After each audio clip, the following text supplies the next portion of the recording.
Hi అండి, అందరికీ నమస్తే. ఎలా ఉన్నారు? బాగున్నారా? నేనైతే చాలా చాలా బాగున్నాను. మీరు కూడా బాగుండాలని కోరుకుంటున్నాను.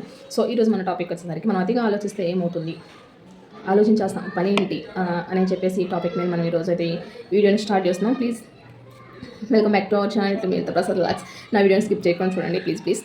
ఓకేనా? మనం కష్టాల్లో ఉన్నప్పుడు స్నేహితుల యొక్క మనస్తత్వాలు, అదే బంధువుల యొక్క మనస్తత్వాలు అనేవి ఎలా ఉన్నాయి బయటపడిపోతాయి అన్నమాట. సో మనం ఏం చేయాలి, అప్పుడు వాళ్ళ మనస్తత్వాల గురించి తెలుసుకొని ముందుకు అడిగేయాలి.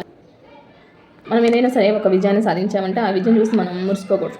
ఎందుకంటే అది మన విజయానికి ఫస్ట్ తొలి మెట్టు అనమాట. ఒక మెట్టు ఎక్కగానే మనం కనుక మురిసిపోయామంటే అక్కడి నుంచి కింద పడేస్తాం అనమాట కదా. అందుకని మనం ఎప్పుడైనా సరే అది తొలి అడుగులాగా మనం భావించాలి. నువ్వు అందరినీ సంతోషపెట్టడం చాలా కష్టం కదా, కానీ అందరితో నువ్వు సంతోషంగా ఉండడం అనేది చాలా ఈజీ అయిన ప్రాసెస్, అవునా కదా.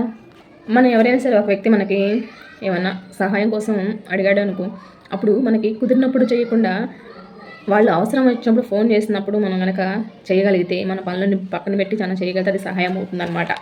తొందరపడి మాట్లాడటం, కళ్ళతో చూసింది నిజం అనుకొని నమ్మేయటం, అలాంటి వాళ్ళకి ఆలోచన తక్కువగా ఉంటుంది. అలా కాకుండా మనసుతో చూసి మౌనంగా ఉండి తొందరపడి నిర్ణయం తీసుకోకుండా ఉండే వాళ్ళకి ఆలోచన ఎక్కువ.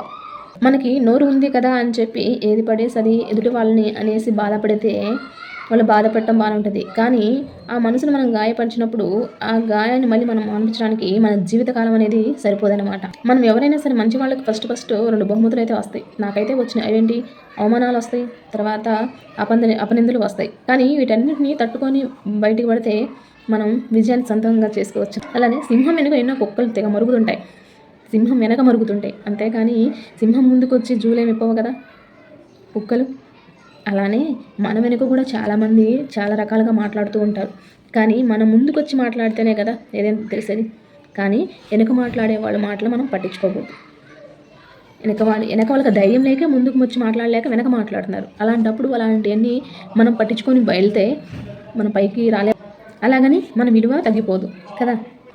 అందమైన వాళ్ళు అడుగడుగునా ఉంటారు, కానీ అందమైన మనసు ఉన్నవారు మాత్రం ఎవరో ఒక 50% మంది కూడా ఉండరేమో నాకు తెలిసి. అయితే మనం ఇంట్లో కత్తిని ఎంత జాగ్రత్తగా చూసినా ఒకసారి మనం కూరగాయలు కట్ చేసేటప్పుడు చెయ్యి తెగుతుంది. చాలా పొదురుగా ఉంటుంది కత్తి, మనం ఎంత జాగ్రత్తగా చూసినా కూడా చెయ్యి తెగుతుంది.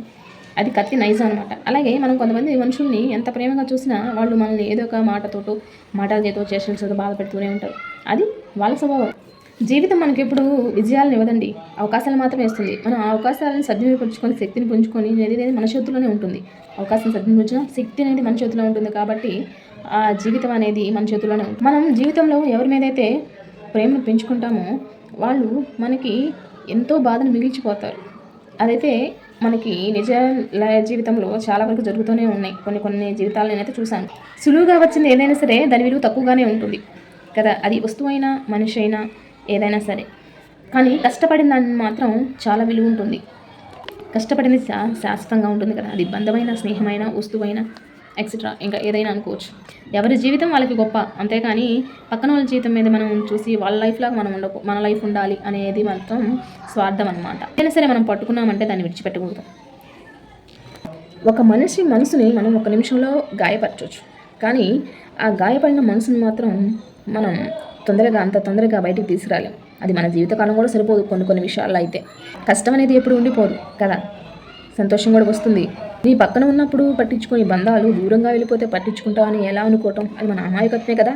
అవును కదా. సంతోషం రాకమానదు, కష్టాలు రాకమావు కదా. అలాంటప్పుడు మనం ఏదైనా సరే సమస్యను ధైర్యంగా ఎదుర్కోవాలి, కానీ పిరికి వాళ్ళగా పారిపోకూడదు కదా. ఎప్పుడైనా సరే మనం తొందరపాటి నిర్ణయాలు తీసుకోకూడదు. ఏదంటే సరే మన విజయాలు అనేవి మనం వెతుక్కుంటూ వస్తాయి. ఏది ఇంత మౌనంగా ఉన్నా, ఇంత ఆలోచించి తూచి మనం కనుక మన సరైన దారిలో కనుక వెళ్తే విజయాలు వాటంతటా అవే వస్తాయి. మంచిగా ఉందాం, మంచితనంగా నడుచుకుందాం అని మళ్ళీ అతి మంచితనం అయితే పనికిరాదుండోయ్.